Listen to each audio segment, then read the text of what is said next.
How to create window effect in Photoshop.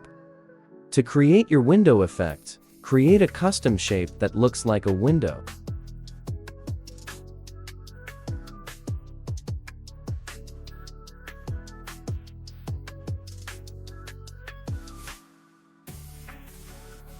Once done, apply the Gaussian blur effect to the created shape.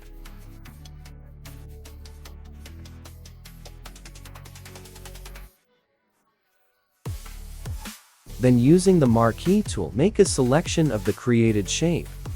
Go to the menu bar and click on Edit, then scroll down to define brush preset. Rename the brush, and you are good to go.